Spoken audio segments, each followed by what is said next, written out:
Hello, everyone. Welcome back to another episode of Between Two Layers. I'm Carly Reilly, and joining me today is president of the #1 startup in Australia, according to LinkedIn, Robbie Ferguson. Dude, pretty exciting. The second year in a row, I hear that Immutable has been dubbed the #1 startup in Australia. Yep, second year in a row.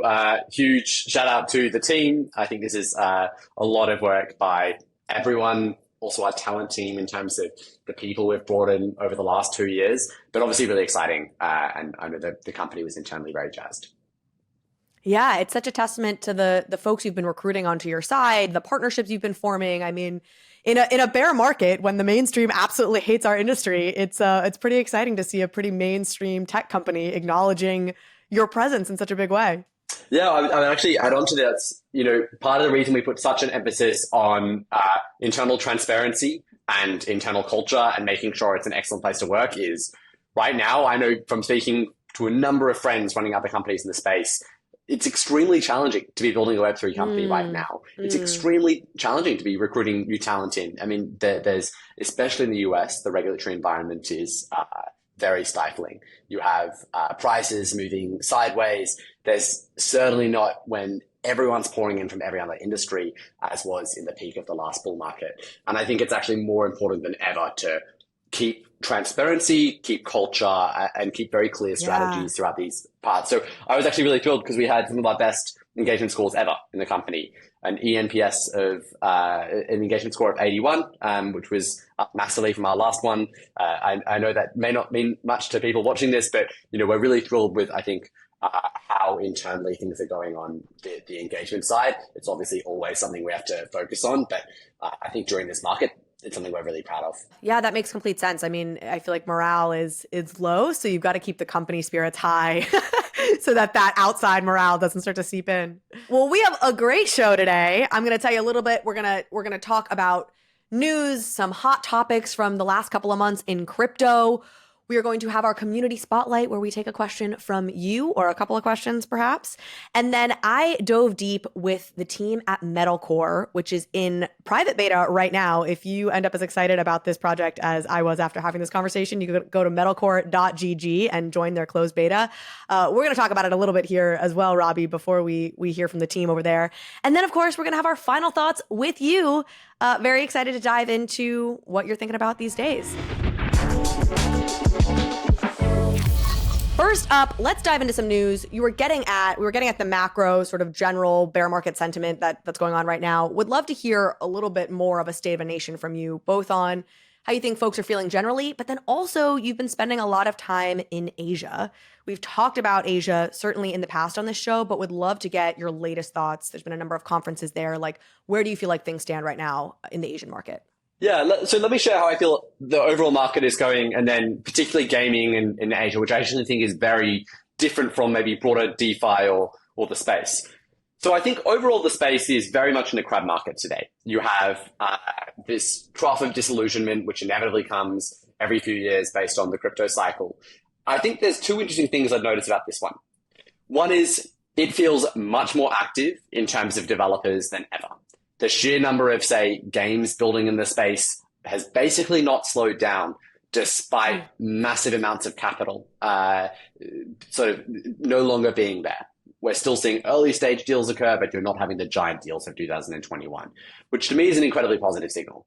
It shows people are focused on actually building things. And I can compare it to, the 2018 bear market, where at one point we were looking around being like, are we really one of 3 legitimate teams building in the space right now? It felt very, very different, right? Much more kind of solipsistic back then. And I'd say the other key difference, though, is people are less inoculated for this bear market. There's been a huge influx of talent. We, as an employee base of crypto, are probably 5 times the size that we were back in 2020. And so a lot of these people, this is their first bear market. And that's why at Immutable, we do such a focus on, during the bull run, saying this is just capital markets. It is not that correlated to underlying products. How many people are we actually changing digital property ownership for in gaming? How many players do our games have? What is the conversion or friction of our infrastructure? I think that's really key. And then you can use the exact same messaging in the bear market, because ultimately, in my opinion, it is much harder to build during a bull run. There is so much opportunity, so much capital, that the actual ability to ship things that will be used in the next market is extremely difficult. So, actually, I think this is my favorite time to build. I think we've got more work done in the last 18 months, particularly with our, much larger headcount than we have in any previous time in the company's history. So we find that really exciting. And I think it's also just useful to share the stories of, Gods Unchained was born into the biggest bear market of all time back in 2018. The discipline that gave us in terms of focusing on sheer value proposition to gamers, on focusing on user experience, was invaluable. And now I think every single company that can survive out of this run is going to be far more successful because of it. And they're going to be, battle tested. And actually this trend is not just true for Web3, right? If you look at the vast majority of Fortune 500 companies today, I think something like 40% of them were created during recessions or depressions in the market, because that's where you have, if you can find product market fit then, and you can create a cash flow positive company, of course you can do it in easier market conditions. So I'm actually really excited about that side of things. But obviously, you go out there in Web3 crypto, and a lot of people are talking about, grasping either at straws on positive news, or they're simply, the engagement is massively lower. So it's a very interesting place to be. To jump more into gaming, I think that gaming is almost a little bit insulated from the rest of this, because you have people building on things that, every time I see NFT volumes down, PFP volumes down, and obviously doesn't make me happy, but it does validate our thesis, which is what's going to matter the most is, can we build games that people want to play and trade assets in, no matter what, no matter whether Ethereum is $4,000 or $400. And we've pretty much been obsessed with that since day one. We've never really tried to onboard PFP projects, etc., because to us, the most important thing was utility-driven spend. And I think these concepts are really cool. And I think some of these projects will surpass what is just a PFP and turn into IP powerhouses and communities that really effectively direct value. But in terms of what I think is going to drive volume, a single hit game is going to do more volume than every other NFT collection combined as soon as it comes out, right? So I think that's what everyone in gaming's conviction is. We see lots and lots of different approaches to that. So I've spent the last 3 weeks in Asia, in Japan, in Korea, and Singapore. And what I saw there was pretty awesome. We met with probably close to 100 games between our team in our time over there, including the top games companies in all of these regions. And actually, over the last 4 months, our team has spoken to 60 of the largest game companies in the world, literally trying to map number 1 to number 60. Wow. And the goal is to assess who is ready for Web3. And, high level, we can share some pretty interesting stats, which is... I was going to say, what's the answer? Yeah, roughly half, basically, are currently looking at building Web3. In some capacity, right? It might be a small project. It might be they're doing something massive, like Craft and the PUBG developers are with Migaloo, or Nexon and MapleStory Universe, or a bunch of other developers who are still building and are still confidential. The really cool other stat is we bucketed everyone into hell no, never, not right now, yes, like interesting and exploring, and absolutely. And there was only 1 out of this 60 in the hell no, never bucket. So I think it's really interesting that when you actually talk to the biggest games companies in the world, or the individuals of these companies, very much there is the shared sentiment that there's something here. Now, of course, the biggest games companies in the world overnight, particularly in the West, are not going to shift their game models. It doesn't make sense right now if they're running a sustainable model and their biggest job is to avoid risk. But where we will see it is A, in Asia, and B, in number 2, where they have every incentive to disrupt number 1 by leveraging better distribution methods, etc. So in Korea, I was extremely excited. I think Korea probably has more high quality games building than any other single country in the world, especially in terms of Web 2.5 and games that are pretty progressed.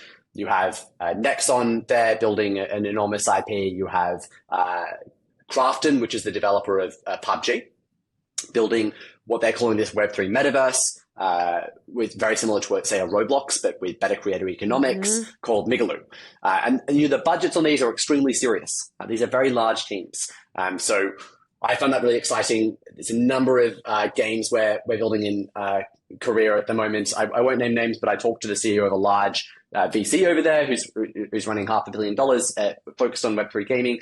And the thing he said when we went to the room, the last time I saw him was a year ago at the last KBW, was, wow, Immutable is pretty much winning everything in career at the moment. So I think the investment in the team there has really been worth it. And we're really trying to focus on how can we simplify the developer experience and also bring these games to a global audience. Because the problem in Korea right now is you can't locally publish these games. There's not regulatory clarity for Web3 games. And that's the number one thing holding back what I otherwise think is going to be the most exciting market. The good news is Korea is one of the most competitive gaming development industries in the world. They are very used to globally publishing, and I think they're going to do a very good job of it this time. You know, you mentioned this, I think that right now you're seeing some early stage investment, or I would love to get your thoughts basically on the fundraising market right now. Migaloo, I know, I think they raised like almost 40 million. News that caught my attention recently was Proof of Play, which is behind Pirate Nation, which is an on-chain game, raised, I think, 33 million from Chris Dixon and A16Z. Talk a little bit more about how you see the fundraising market right now and perhaps even on-chain gaming. Yeah. Those are large raises, especially at the seed raise. I think, with Proof of Play, you have very experienced founders who have the pedigree to be able to raise that right off the bat. And that's exciting. But we do regularly see, I think, raises in the 5 to 15 million mark for Web3 games. The valuations have just come down for early stages, but they're getting regularly done, particularly on the token side. Anything I would say sub 30 mil valuation for a really credible team on a token or equity is pretty viable to get done in today's market, which is exciting because a number of these are continuously done. Japan is pretty interesting because although I think the games are actually less developed, the regulatory and capital market framework and the government support is almost second to none out of any country in the world right now. You literally have the prime minister saying Web3 is the new form of capitalism. You have, Web3 gaming being one of 5 core national interest areas. You have Animoca establishing a big presence there with ABKK. You have some of the largest sovereign funds in the world investing into Web3 gaming over in Japan at the moment. So we're really excited. We talk to a ton of Japanese developers who are, and the exciting thing for me is you talk to these developers and you ask, and I can't name names, so these are all, either billion or $10 billion companies. And what they're excited about is just bringing better experiences to players and better rights to players. That's what they're focused on since day one. Japan is pretty much the home of how do we create items and identities for characters that fundamentally matter. You have these ideas of like husbandos or waifus of games where you have collectibles and, you really kind of connect with these worlds. And to them, this is just a natural extension of that. How do we deliver more value to the players? How do we remember to when they buy these things, they can sell them later on, or they can use these IP in multiple concepts, or we can open up to third-party ecosystems. So that was really promising to hear from these developers. And again, I've said this before, but Japan and Korea are at the vanguard of free-to-play. They're at the vanguard of mobile gaming, of social gaming. And it's no difference here. I think they're going to be the ones carving out a path in terms of the first successful hits. Obviously, you see, I think, a lot of on-chain gaming innovation in the West, though, which is really interesting, just even further down that sort of spectrum, things like Proof of Play, etc. It's so funny. I've been saying this on my other show, Overpriced JPEGs. I think we've said it here. Like, it sometimes feels like we're living in this tale of two cities because I hear everything you're saying and it's really positive. And I hear that, 1 out of 60 game studios is not considering blockchain in some capacity of the major game studios. And I'm like, oh, this is fantastic. Like, look, the progress we're making. Is not a strong no. I'd say half of them are currently doing something and half are exploring. But never. You said it was just 1. Exactly. Right? The never will do it. Like the really strong, hard will never do it is only 1 out of 60, which is, I think, promising because if you contrast that to what it can feel like the public sentiment is, and this is going to get us into this next story I want to talk about, which is the Creator League Saga. This happened a few weeks ago, but you and I didn't get to talk about it. And I'm just eager to get your take on this situation. In case anybody missed it, the quick headline here is you had a company, E04, that launched something called Creator League. The idea was you would buy a gaming pass that had blockchain on the back end, though that wasn't widely disclosed out the gate. And you had some big e-gaming, esports creators who were behind this. You would be in teams, you'd have access to AMAs, you'd compete against each other. And the big news was that Mr. Beast promoted Creator League on his YouTube channel, which I'm sure folks are familiar. That's like the biggest marketing channel you can basically get these days. And shortly after that, the fact that Blockchain was involved with this came out, and you had a bunch of creators threatening to pull their support or actively leaving the program because they were like, we hate NFTs. E-Fuse ultimately ended up just postponing the program, I think, rather than dealing with that headache. They also had some layoffs. It certainly showed how bad the sentiment around NFTs is for some gamers. What was your takeaway? Like, what did you think of the situation? NFTs have a branding problem in the West. I think that's the clearest problem. And the second thing is, it is the 0.1% of people who are drumming up this outrage, right? That it initially started with outrage over carbon neutrality, which was solved pretty quickly and obviously is not an issue at all today. And now it's, drifted into other things. I think at some level, there's always going to be a rejection of new forms of monetization, whether that monetization is better or worse, just because people are skeptical. And this is why I've always said the solution is not yell at gamers why this technology is better for them. It's not as if we said, mobile gaming or free-to-play gaming is going to be much better for you. We just built better free-to-play games and people started playing them and the entire industry shifted. And still, when you have new games released with monetization, my favorite stat is often games with some of the worst critical reviews have the highest monetization and engagement, because the fact that they're giving negative reviews shows they care about these games so much, which is not ideal, but it is an indication of feedback and criticism is not always correlated with adoption and engagement. In fact, sometimes they're quite positively correlated, in my opinion. Look, I think the solution is like, it's partially why Asia, because you don't have this reaction in Asia, right? Like, gamers are very much pro Web3. They're pro this idea of ownership. They're very used to paying for power in games, which is a common paradigm in Web3, even though you do have Web3 games which are not doing in-player power at all. And then second, I think it just shows we have to build exceptional experiences where the user experience is invisible. And then the idea of an NFT doesn't even matter. I've said this before, but godsunchained.com does not have the word NFT anywhere on its page. The idea is just, it's the same as playing Hearthstone or MTG Online, but when you buy these cards, you can now sell them. And that should not be a crazy concept. And if it is a crazy concept, it's essentially a victory from this old system who is trying to prevent this new form of monetization from being reached. I think the good thing is, ultimately, the way to get there is just to have games where people experience this benefit. And it's very, very likely that we have games over the next year that have tens of millions of players. And I think at that point, it's less of a if and then more of a when that you'll start seeing this snowball.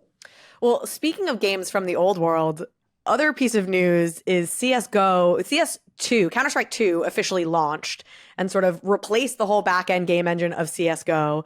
I think of CSGO as relevant to Web3 because it feels like it is like the skin secondary market that Web3 people point to be like, see, there's this desire to own these things in the game. Of course. Talk a little bit about that. Like, is that where your head goes when you were hearing this news?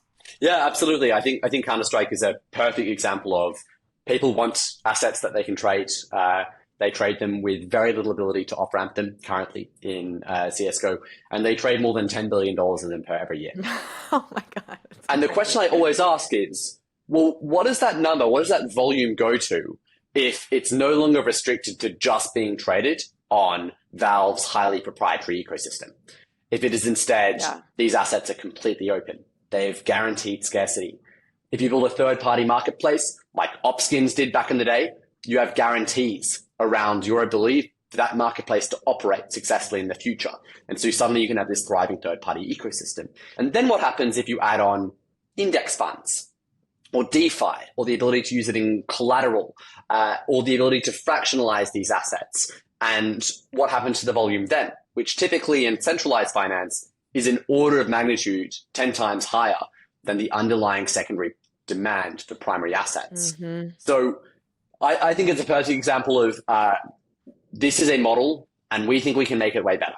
We think we can take these 10% rights that players currently have, and we can make it truly open, truly transparent, truly interoperable, and have huge third-party applications, things like enforceable creator royalties, which we're incredibly passionate about in Immutable, built on top of it. So that's always what goes to my mind. I often use it as the example of, the reason we started off with gaming in the space is it didn't require speculation on one day people will use AMMs to swap foreign exchange currencies. And I'm a big fan of AMMs, but there's a lot of speculation on future use cases in the industry. A lot of stuff will shake out and to be successful. A lot of stuff won't. To me, 150 billion US dollars is spent on gaming every single year that players can't sell, can't own, and have zero third-party ecosystem rights or open ecosystems to. Bringing true ownership, true interoperability, and guaranteed economics to those assets is a direct upgrade that will make that industry far more valuable for gamers. And that to me is a very clear value proposition. Yeah. You add the third-party marketplaces and then a global order book, and what do you know? You've changed the whole industry. Precisely. Yeah. I mean, look at how fragmented, even in like the sports card trading market, you have, tens or hundreds of different markets, each doing a couple of $1 billion in volume, taking 30% rakes. Steam itself takes a 15% rake on every transaction. I think it's enormous if you can open up a liquidity on this stuff, which is exactly what Immutable is building. Yeah, it's the best form of capitalism in terms of like maximum competition to benefit the consumer, which is benefiting the consumer is sort of what you see throughout this industry as like the goal. This is where I love, Jeff Bezos's your margin is my opportunity, and like Web2's margin is Web3 opportunity. Yeah. Yep. Okay, last story, and I really just want to tee up the conversation that I had a little later with Metalcore, which, I followed Metalcore a little bit. I had seen it at GDC earlier this year, but I was really impressed talking to this team. I'm curious, would love to get your thoughts. Metalcore, of course, building on Immutable. I don't know if you've played it yet, but also and I know I keep asking this, I've asked this throughout, but are we on the precipice of really getting some games starting to break out? Or are we still a few years away?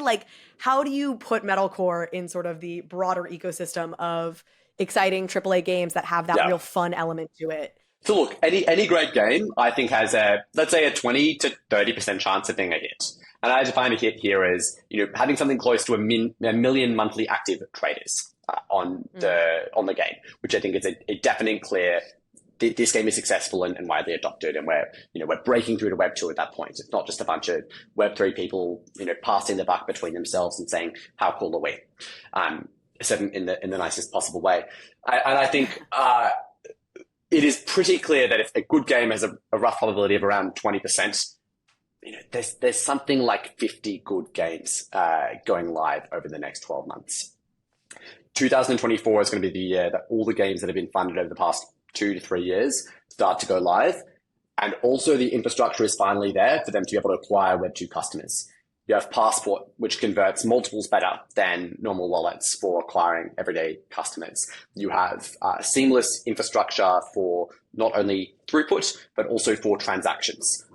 Gas-free for gamers on both zkEVM and Immutable X. I think the infrastructure was not there in the last market for this stuff to really be able to go mainstream at all. And we see this already with, the best application that has been developed in the past 6 months in Web3 is Friendtech. And even that, it struggles to go viral beyond the Web3 audience because of the friction of people onboarding truly into Web3. So I think as soon as we can remove these gates, all of these games are going to have a much higher ability to become hits. And we're going to see multiple by this time next year. That makes sense and is also exciting. So we are going to hear from the Metalcore team. We're hearing from Justin on their team in just a little bit. I think folks are going to really love that conversation. But in the meantime, we do need to take some questions from the Immutable audience in our Community Spotlight section. Welcome to the Community Spotlight, where we take questions from the Immutable audience and answer them right here. Robbie, the first question comes from OX Connolly. What's Immutable's approach to cross-rollup liquidity? How does it compare to other blockchains trying to do the same thing? Yeah, thanks, Alex. This is from my co-founder. We've been doing a lot of work on this internally, where I think one of the biggest problems that blockchains themselves have when they try to solve this problem is they don't have the vertical integration that supports creating a really seamless end user experience. A couple of examples of this is, let's say you're trying to accomplish, and the vision here, right, is liquidity is fragmented incredibly badly across Web3 today, particularly for NFTs. Every single wallet you on board with fragments liquidity, and some wallets fragment liquidity even per game. Every single blockchain or rollup or L2 or L3 fragments liquidity.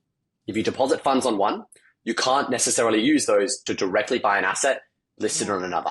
This is why we have the chain rotation thesis. It's why every new cycle, when Ethereum becomes congested, new L1s can clone it, reduce decentralization, increase throughput, slap on fancy branding, claim their own ETH killer, and raise $500 million from VCs because they need to bootstrap liquidity from scratch. That is the playbook.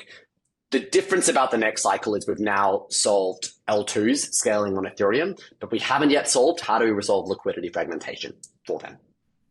And the third piece is how do we resolve it between marketplaces?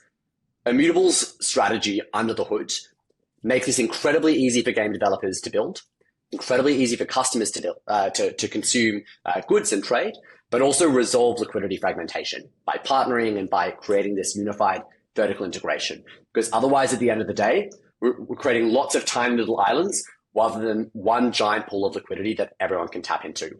Our approach is pretty simple. For rollups, it's cross-rollup liquidity. I'll go into that in a second. For wallets, it's Passport. And because of Immutable Guardian, which co-signs every transaction, you can have both invisible signing in-game to do things like merging or purchasing of assets, but you can also make sure that game can only do those for that game that it has permissions for, which means you can actually use the same wallet on every single game rather than one wallet per game per user, which fragments liquidity massively. And of course, for our marketplace, it's our global order book, which massively improves the volume that marketplaces can tap into. They can take fees, and creators get royalties no matter where they're traded. To go a bit deeper into cross-rollup liquidity, one of the problems today is if you want to, say, purchase an asset on the League of Legends chain, on the Fortnite chain, by using your funds over here to buy a skin over here, even if you're doing bridging, first of all, you need zk.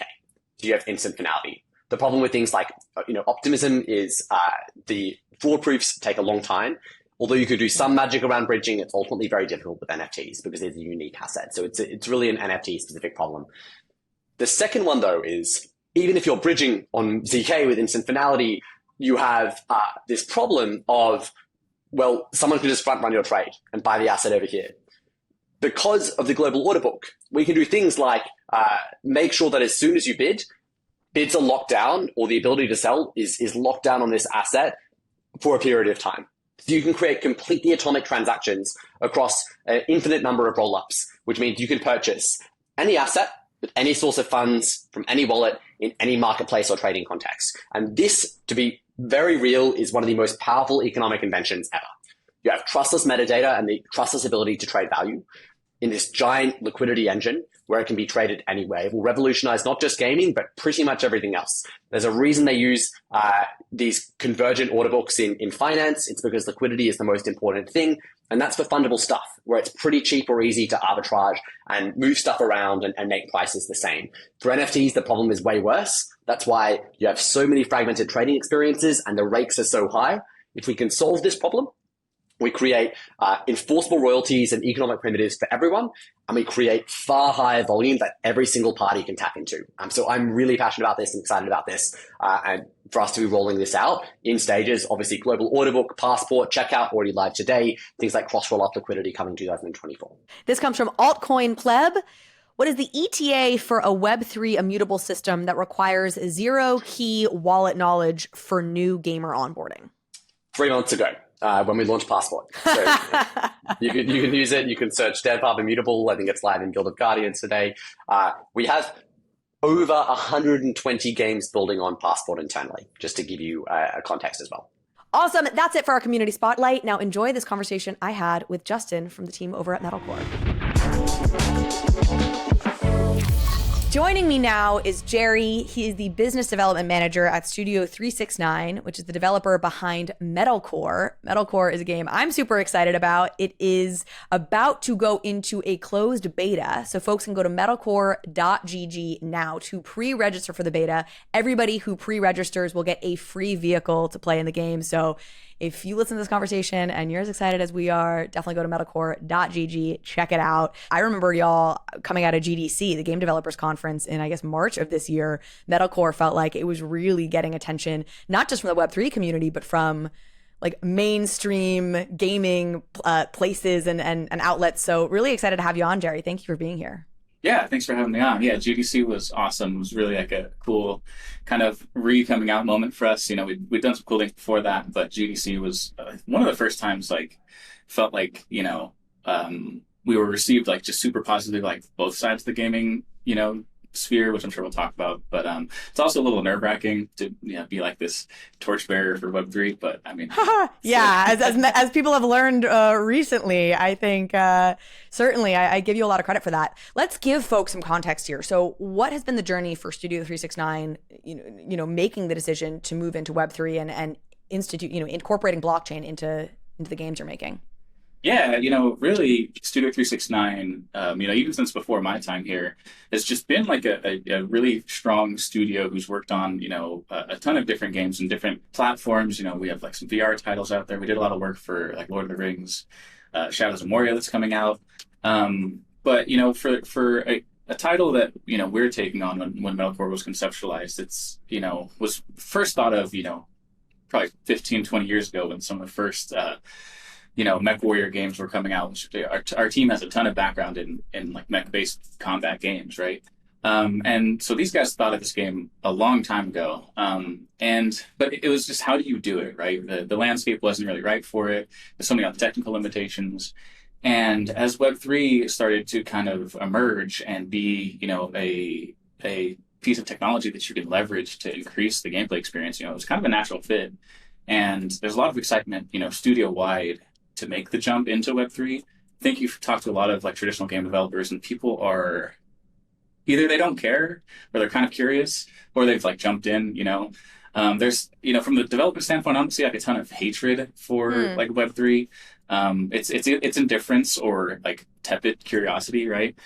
For us, it was very much an ability to take what the studio's always wanted to do. Some of these guys have been around for 20, 30 years in game development, and actually just start to do it. We were starting to get at this up at the top around, you've gotten a really positive reception from my vantage point, and certainly as somebody who's in the Web3 ecosystem. I love any game that's able to conjure attention in the outside world. What has been the reaction, generally speaking, from maybe call it the mainstream, or from folks who realize like, oh, wow, this is a really serious looking game that has these blockchain components? Are you getting pushback, or has it been all pretty positive and maybe even some surprise? Yeah, I'd say a lot of surprise, like a lot of expected pushback, because like the industry just receives that. And like I was on a show a couple weeks ago talking about this, and our experience has just been so different than like what a lot of people have faced. And we've been so well received and had so many positive, comments and points of feedback about the game that we're building. Obviously, we put the gameplay aspect first, and we put the blockchain elements secondary. Right. They're a tool for us, but the gameplay has to stand on its own. And I think people have really like recognized that. So I know like the industry as a whole gets this like mark on it, or there's a scarlet letter that we all kind of carry. And I always like when people start talking about that, I'm always like, I don't know, like we haven't faced that. I'm fine. Wow. Yeah, and our experience has been different. Like we've put this game in front of people for a long time now, right? From PAX West of last year to TwitchCon of last year to GDC and 3XP, and the comments have always been good. And I think one of the big moments for me was there's a writer who we all probably know from Axios, who's been around in gaming for a long time, right? Who came to 3XP, and he was the first booth that he stopped by was the Metalcore booth. And he pulls me aside and he goes like, hey, this is going on. I don't want to say his name because I'm not sure if he's comfortable with it, but very public guy. And he was like, man, so I only came here because this other event canceled, and I kind of came here because I hate all of you guys, because I just don't believe in what you guys are doing. But this game is really fun. And he was like, here, take my number down. We've talked about it, put an article about Metalcore. Was all of you guys in that context blockchain?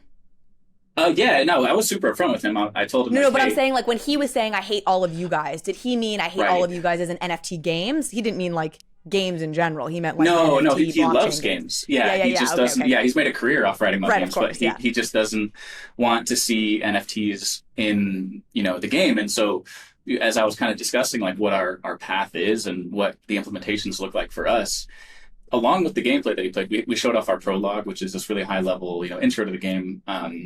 He was like, man, all right. He's like, I don't want to get too far ahead of myself, but I think I might be changing.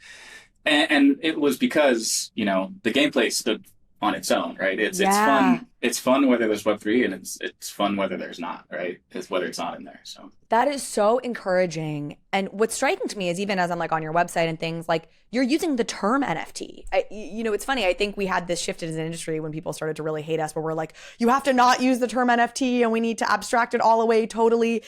And then you almost see the backlash or something like that, where you had that with Creator League, where almost by keeping it so secret, that's where the backlash came. And it feels like what you're saying is be upfront about what it is. Have a really have a good game, and then be upfront about what it is, and whether you use in-game collectible or use NFT. If the game is fun, that will, that supersedes all else. right.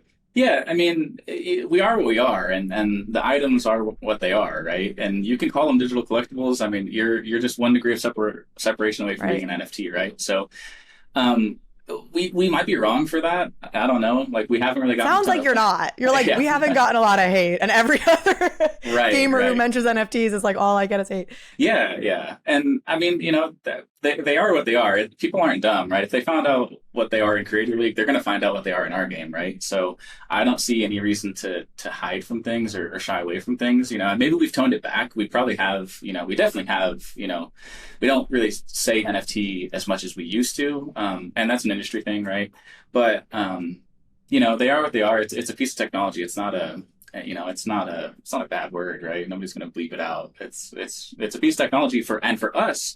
It's a very important piece of technology to unlock the gameplay experience. So and enhance it. Not unlock it is not the right word. Enhance the gameplay experience is definitely I want to get into that because I think that's crucial, and just really understand how blockchain is integrated into this. But I have sort of a two-part question before we get there. You referenced that this is a game that's been in the works, even if just in some people's brains, for quite a long time now. You obviously have almost some Halo in this. You have some Mech Warrior in this.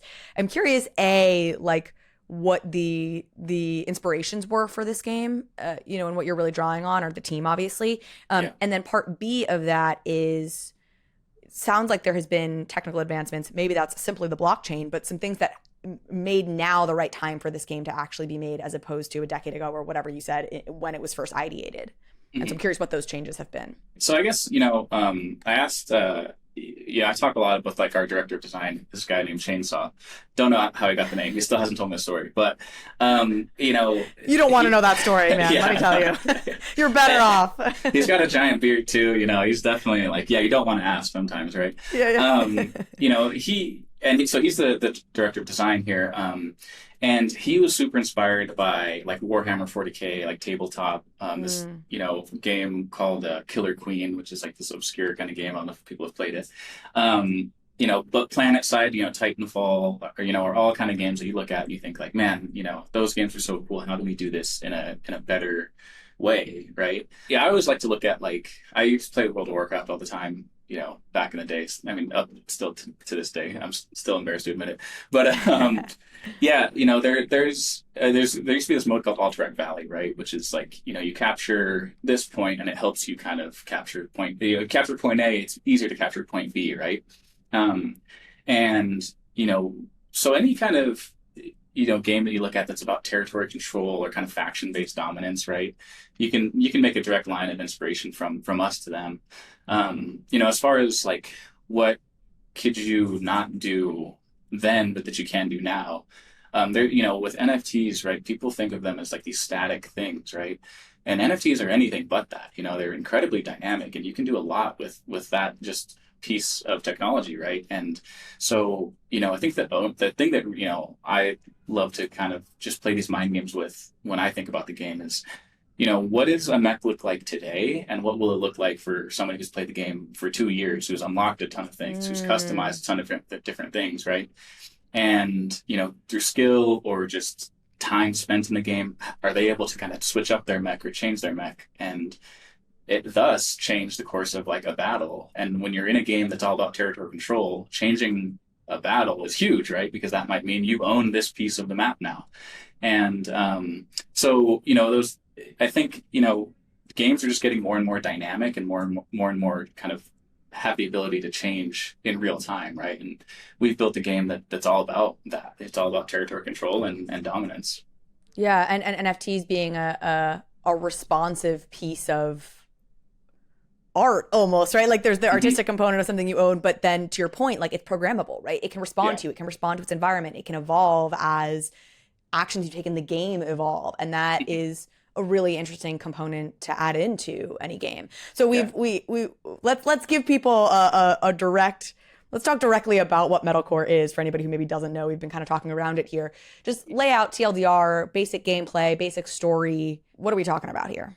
Yeah, so I'll start with kind of the story, and then I'll go on from there. But the story of Metalcore is, humans did what humans do. They took this planet, and it's now uninhabitable, right? We have to move to another place. So that happened. There was some transport ships that were going off, and things happened, events happen, right? Ships blow up on the way. People that were supposed to be frozen unfreeze and now start to kind of create a set of factions, right? So we have 4 total factions. You'll start as a neutral faction, but you'll be able to choose from the Holy Corp, Gear Breakers, and the Metal Punks, right? And those ships all land on this planet that was deemed inhabitable, and chaos kind of ensues, right? And you essentially are dropped into this world that's fighting for control of a planet. And this has been a years, hundreds of years long process up to this point. So it's the gameplay kind of element of that. Is a first-person shooter that has third-person vehicle combat elements. So we call it just combined arms shooter. So you have a ton of different vehicles and weapons kind of at your disposal to help you kind of assert dominance in this game and fight for control of this planet is happening. The moment you start to play the game. So when you spawn in, you see that there's points being fought over off to your right, and there's another point off to your left, and through your skill and items that you've unlocked or have access to in the game can leverage those to be able to win some of these like really large scale combat matches. So our goal is huge, really large scale battles happening, and using vehicles, using planes, using mechs and tanks to do that. But there's still the first person shooter element of all right, we've cleared out the base, but now we got to go capture it, right? So you kind of have to do a little bit of it's an all of the above kind of game. You're starting to get to what my next question was going to be, which is, so this is a first person shooter, as you said, with other elements. FPS is a fairly crowded space in gaming, and I think one of the challenges is making sure you're able to like bring folks back in again and again. What are some of the loops or the gameplay mechanisms you've set up to really draw people in and keep people coming back? Yeah, and that kind of goes hand in hand with a lot of what we were talking about before. But when you own something, I think that in and of itself, is a gameplay, retention mechanism, right? Being able to spend a couple hours unlocking, an upgrade or finding a blueprint that nobody else has, right? And then being able to receive benefit from that.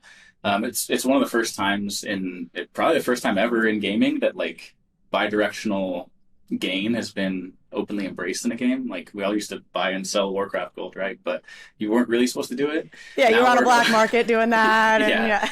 Yeah, and so now you're encouraging that, right?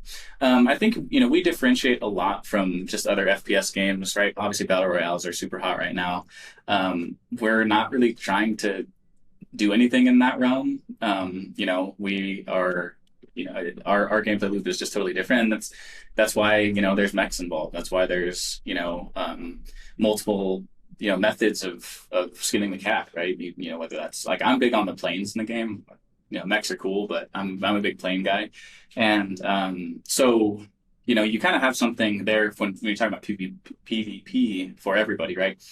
We also have a whole crafting system and gathering system that you can, immerse yourself in that some people like prefer, right? It's people who just don't love like going to the contested part of the, the battle and shooting each other all day, can craft and make assets to help those people who are kind of participating in those things. So, there's a little bit of something in the game for everybody, right? There's PvP, there's PvE. You can progress through the game at a, pretty similar pace. Whatever we try to do, you can level up kind of in the same speeds. I love hearing you say that you see the Web3 piece as part of that loop that keeps people coming back in, and that certainly, I think, what over time people will come to understand about Web3 being integrated into gaming. What level of integration is blockchain into this, in the sense, like, can you play this game without purchasing an NFT or without encountering NFTs? It sounds like it's clearly, connected to the mechs and maybe even some of the items that get built out as you evolve as a mech. But like, where exactly does the blockchain piece come in all this? Right. So yeah, it's totally free to play game that you don't need to have a crypto wallet. You don't need to have any access to blockchain or knowledge of blockchain to start playing, and you can have a pretty competitive gameplay experience. Right. The thing that a lot of Web3 games kind of dance around is like, what level of pay to win are you, right? Yeah. And we are fundamentally like super against pay to win. It's just a thing that Chainsaw is always harping on people about, is that we can't just make NFTs this like $10,000 asset that you just dominate the game, right? So you can experience everything that's happening within the world of Metalcore without an NFT, without blockchain, without any sort of crypto knowledge, right? And we do that through like limited use items, right? So if you own an NFT of a mech, you might have that, available to you at all times, right? But through just playing the game and unlocking things, somebody who doesn't really want to own NFTs, which is fine. Like, why would you not let them play your game? Or why would you not encourage them to play your game? It doesn't make sense, right? So those people will be given, limited use items that they can use and limited use vehicle spawns. Obviously with blockchain and ownership, you unlock the ability to, rent items out and loan items, and, smart contracts are really, really flexible. So you can do a lot of things with those, and those implementations won't be coming to Metalcore in the short term, but definitely on our long-term radar. I want to keep this conversation from being too technical, but I do want to go a little bit technical here for just a moment, because Metalcore is actually the first game, I believe, to have a player play on zkEVM testnet. Yeah. I'm curious what that experience has been like, partnering with Immutable, and what this has felt like on the back end. Understanding you're on the business development side, but but would love to get your perspective on that. Yeah, I mean, so from I'll talk about it from the user end, right? Because that's great. I played Metalcore a ton, right? So I did do all the play tests. I'm in playing with everybody all the time. The whole process is extremely seamless, right? It took me like 10 seconds to get logged in, right? And that was like with setting up for passport and everything. So, the technical integration, though it's very complex on the back end, the front-facing stuff it's just like logging into a game, right? You don't have to link your wallet every time. Link your wallet once and, it's there. So people don't have to be concerned about that stuff, being like a friction point in onboarding.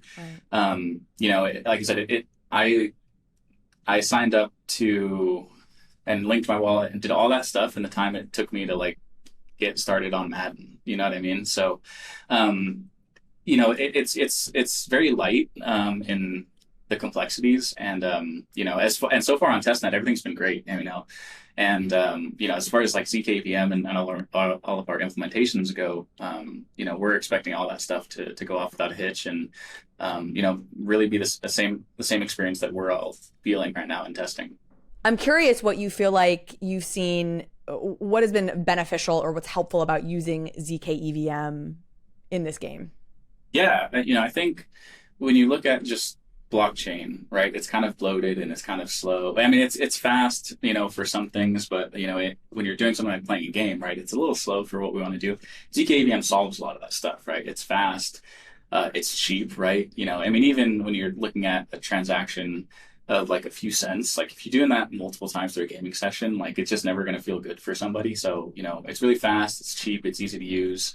It's everything that you need it to be from a game developer standpoint. I think an end user standpoint, it's pretty easy to interact with, and just going to get easier through things like Passport, and Immutable continuing to build out the tooling, and Polygon, continuing to build out their tooling. It feels great already, and things only get better.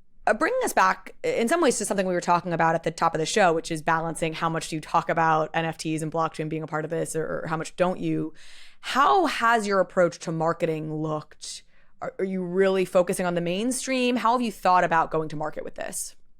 Yeah, so I think when you are a game that's building Web3, you can't just target like Web3, right? Because nobody knows how many players are even playing Web3 games, right? I'm convinced everybody that says they have more than like, I've played a lot of the games and the servers are always empty, right? So when people say like, oh, we have like 6,000 players, I'm like, God, it's not what I felt. Not on the day I was there. Yeah, exactly. It was like 6. So, you kind of have to embrace the other side of that, which is a way bigger ocean, right? Of just everybody who plays games.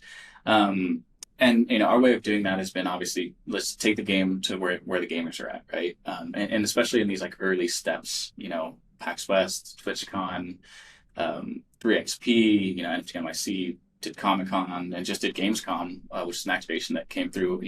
Immutable was kind enough to put my face on the side of a bus outside in Cologne, Germany, right? And that's one of the great things about being, partnered up with a team that's like Immutable is they take so much of that off of us. The integrations that we have and the close partnership that we have with their team is, it's a true partnership. I would say like feels like a marriage, right? That we have with them and having this game, see success. But they have a stacked team, right? Their team all comes from traditional gaming.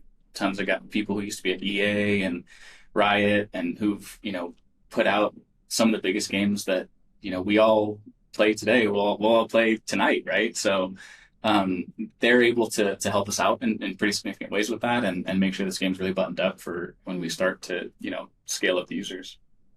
And things are moving. You got the beta is coming out very soon. Are you excited, nervous? What are your expectations? How are you all feeling as you approach this official beta date? Yeah, I mean, like I said at the beginning, it's really exciting, but it's it's also in a way really nerve-wracking because this is when you're going to start to get a lot of the feedback, right? But we're excited. It's also the moment that you get to put out this baby that you've kind of put together, and raised for a couple of years, and just see how it's received. So we're like right in that in-between phase right now of like alpha's done and beta's gonna kick off. We're doing pre-registrants right now, so anybody who goes to metalcore.gg and pre-registers will get metalcore.gg. We'll put it in the show notes, but just repeating that. Yeah, everybody who pre-registers for the game, is going to get a free vehicle when we hit open beta. So we'll distribute free vehicles to everybody. So everybody will be able to have, like we talked about a second ago. Yeah. Are people going to be able to have to buy these NFTs? Well, we're going to give out a ton. So, it's awesome. And, we're super excited for it. And, really excited to see like all the, blood, sweat, and tears and, months of crunch that we've been doing to to get this game out there. Are there any parts of it in particular that you're really eager to see the feedback on where you're like, oh, I really want to see if this works the way we expect it to, like specific parts of the game? Yeah. I mean, for me, there's like the blockchain elements get really exciting because I'm a huge believer in like ownership and, provable, provable scarcity, right? I guess is a good way to put it. Like, knowing how unique something that you have is and something that you've built or something you've earned, right, is truly a unique item. And I'm really excited about like the factions, right? So like we touched on earlier, Gear Breakers, Holy Corp, and Metal Punks. Those are all going to be fighting for like dominance in the game, right? And I'm a very passionate Metal Punk fan. And there's like a true split on the team. Like everybody is, 33% each way.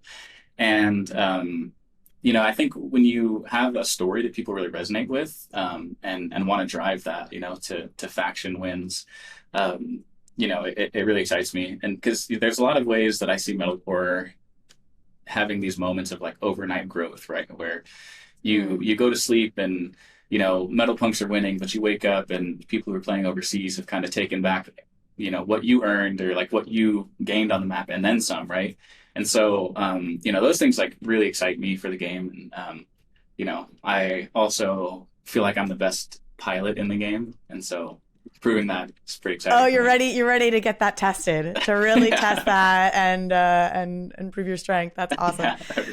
Okay. Well, we've said this, but I just want to reiterate it. So for people who are super excited, as they should be, the best place to go to participate in the beta, to get more information, to make sure they're up to date is metalcore.gg.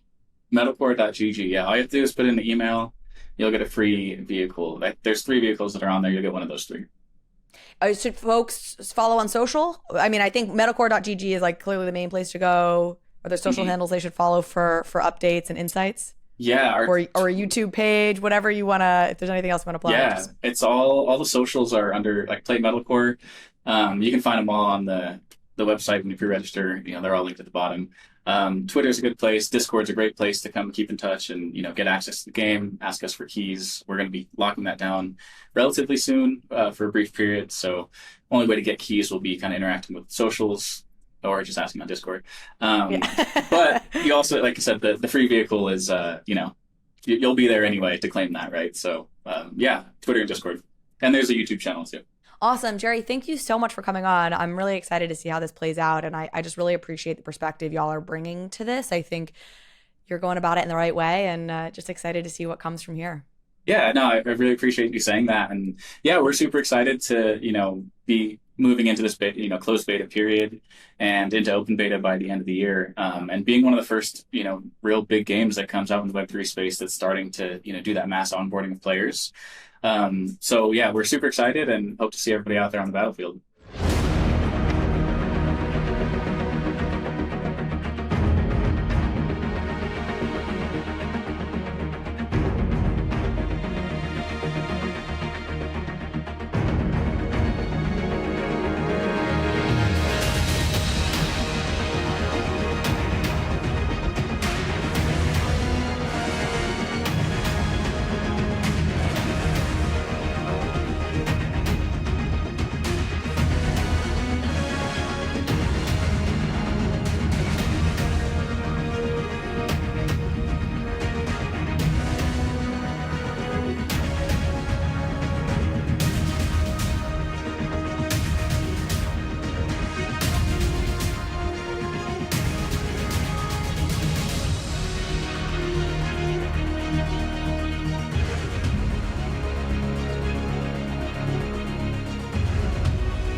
We're here for Robbie's final thoughts.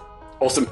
Look, the number one thing I'd say as a takeaway from the last few weeks in Asia is it is not a if, it is a when the first hit comes. And the first hit is going to catalyze an enormous amount of adoption in the same way that What's Unchained or Axie Infinity did. It is going to have a huge outpouring of capital into Web3 gaming. And most importantly, it's going to give a clear framework that everyone else can copy. Whether it's 6 months or it's 12 months, it's coming very soon. And we're very excited to try and help games building Immutable be as many of those hits as possible. That's our show. Thank you so much for listening. Thank you, Robbie. Fun as always. And we'll see you again in a couple of weeks.